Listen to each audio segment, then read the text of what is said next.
Weekend కావడంతో కృష్ణా పుష్కరాలకు భారీగా తరలి వస్తున్నారు. గుంటూరు జిల్లా అమరావతిలోని పుష్కర ఘాట్లు భక్తులతో కిటకిటలాడుతున్నవి.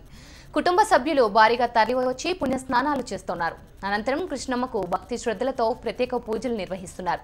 ఘాట్ల దగ్గర నెలకొన్న సందడిని మరిపూట నరసింహరావు అందిస్తారు.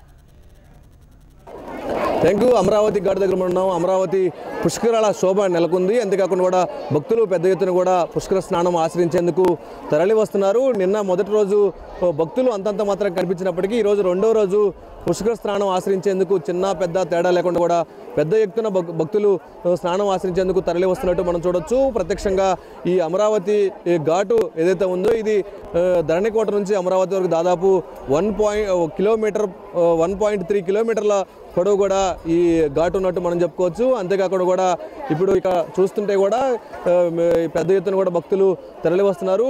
ఇక నిన్నటితో పోలిస్తే మాత్రం ఈరోజు భక్తులు పెరిగినట్టు కూడా మనం చెప్పుకోవచ్చు. అంతేకాకుండా కూడా ఇక ప్రభుత్వం కూడా అన్ని విధాలు కూడా ఏర్పాట్లు చేసిందని చెప్పుకున్నప్పటికి కూడా కొంతమేరకు మాత్రం భక్తులకు అరాకొర సౌకర్యాలు మాత్రమే ఉన్నాయని చెప్పేసి కూడా కొంతమంది భక్తులు మాత్రం ఇప్పటికే చెప్తున్నారు. అంతేకాకుండా కూడా ఇక కొంతమంది స్నానం ఆచరించినటువంటి భక్తులు మనతో ఉన్నారు. వారి మాటలో మనం ఉన్నాం. సార్ చెప్పండి, ఎక్కడి నుంచి వచ్చారు? ఏర్పాట్లు ఎలా ఉన్నాయి?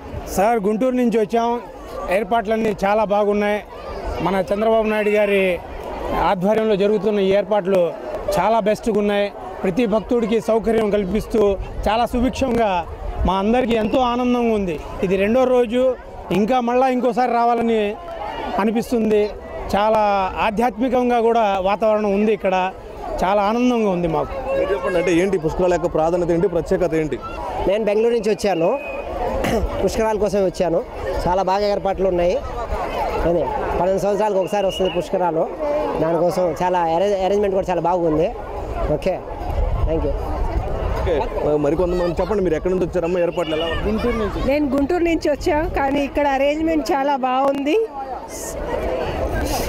సౌకర్యాలు ఎలా ఉన్నాయి? స్త్రీలకు బట్టలు మార్చుకోవడం చాలా బాగుందండి. అన్ని సౌకర్యాలు టాప్గా ఉన్నాయండి. ఇక్కడ ఆడవాళ్ళకి సౌకర్యాలు సపరేట్గా ఉన్నాయి. మగవాళ్ళకి కానీ వాళ్ళకి కూడా ఎటువంటి ఇబ్బంది లేకుండా, పిల్లలకి కూడా ఎటువంటి ఇబ్బంది లేకుండా చాలా నంబర్ 1గా సౌకర్యాలని కల్పించారని నేను వేడుకుంటున్నాను. భక్తులు స్నానం ఆచరించేందుకు పెద్ద ఎత్తున కూడా తరలి వస్తున్నారు. ఈరోజు రెండో రోజు భక్తులు పెరిగినట్టు కూడా మనం చెప్పుకోవచ్చు. అంతేకాకుండా కూడా ప్రభుత్వము అన్ని ఏర్పాట్లు చేసిందని మాత్రం చెప్తున్నారు. అంతేకాకుండా కూడా అయితే కొంతమంది భక్తులకు మాత్రం కొంత ఇబ్బందులు ఉన్నాయని చెప్పేసి, అంతేకాకుండా కూడా స్నానం ఆచరించినటువంటి భక్తులు పెద్దలకి పిండ ప్రదానాలు కూడా చేస్తున్నట్టు మనం చెప్పుకోవచ్చు. ఇక నిన్నటితో చూస్తే మాత్రం ఈరోజు భక్తులు పెరిగినట్టు మనం చెప్పుకోవచ్చు. అంతేకాకుండా కూడా ఇక ఈ అమరావతి ఘాట్లో ఉన్నటువంటి ప్రత్యేకత కానీ, అంతేకాకుండా అమరావతి రాజధాని పేరు ప్రతిబింబించేందుకు ప్రభుత్వము ఏర్పాట్లు చేస్తుందని చెప్తున్నారు. అంతేకాకుండా కూడా ఇక అమరలింగేశ్వర స్వామి ప్రత్యేకతను కూడా ఇక్కడ ప్రసిద్ధిగాంచినటువంటి టెంపుల్ కూడా దర్శించుకున్నట్టు మనం చెప్పుకోవచ్చు. మొత్తంగా మనం చూస్తే మాత్రం అమరావతిలో పుష్కర శోభ సందడి నెలకొంది.